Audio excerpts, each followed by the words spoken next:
So let's talk about what is coming in the next month for crypto. And let's talk about the bottom line. Let's talk about the truth. Let's talk about the good and the bad.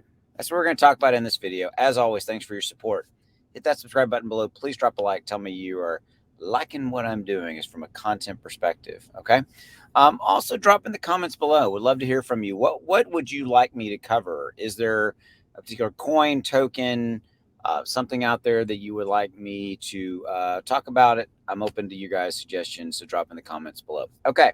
So the truth, what's in store? What is coming for crypto in the next month? Well, look, right now, we all know we're at 1,180,000,000,000. We're down 0.36. We've got this kind of pendulum thing going on, slow swing right, up, down, back, forward, all that kind of stuff, right? We've got a scenario playing out where we're not going to have a lot of movement in the next month. We're not going to have a lot going on in crypto in the next month.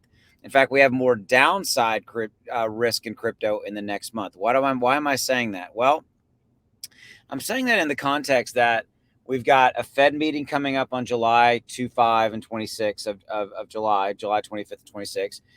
26 when they'll make the announcement on the interest rate hike or not. Now they did not raise the interest rate in the June meeting. Okay, so it looks like they probably will on July. Now the jobs report came in a little bit better than expected. So it was a little lower than we were expecting. So that's kind of good news. It shows that jobs are quieting a little bit. I know that sounds contradictory, but I'm talking about the jobs market, and I'm talking about obviously the interest rate in the context of inflation, because it's inflation that's still the centerpiece. And I'm tired about talking about inflation, but it's still here. It's still the main thing going on, right? Okay. And so what do I mean by that? I got this big wrinkle right here. That's kind of like, what is that? Okay. um, yeah, so I think we've got downside risk in that July 25th and 26th FOMC Federal Reserve meeting.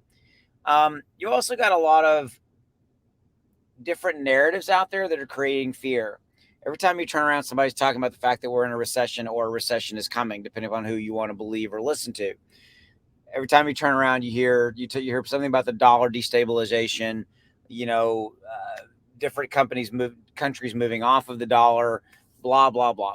Now, all that doesn't directly have anything to do with crypto per se, but it does. It's a narrative. There are themes that are out there. They're macro factors that can and will and are influencing crypto, because at the end of the day, here's what comes down.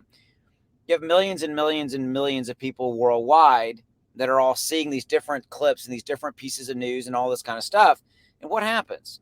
If all you hear every day in mainstream media, and however you get your content, your news, either online, radio, TV, whatever it may be, if all you really hear is bad, what does that do? It creates a scenario where you don't want to do anything. You literally feel more safe sticking your money underneath your proverbial mattress, to use that metaphor. So that creates fear and uncertainty, and it stops people from putting money into investments like stocks, mutual funds, and crypto. Okay, so that's the truth. All right, well, what does that mean, Austin? It means that we've got a period ahead of us, probably till we get into the fourth quarter and we get more clarity into the inflation, Federal Reserve, interest rate, visibility. By the way, Q4 of this year, everybody's talking about it's going to be a nice bull run or beginning of a bull run. We got a Bitcoin halving event in April and May of 24. All that's good stuff. So I think right now, in the next month, you've got fear, uncertainty, and doubt, but you've also got the fact that it's just summer and not a lot of activity going on in crypto during the summer.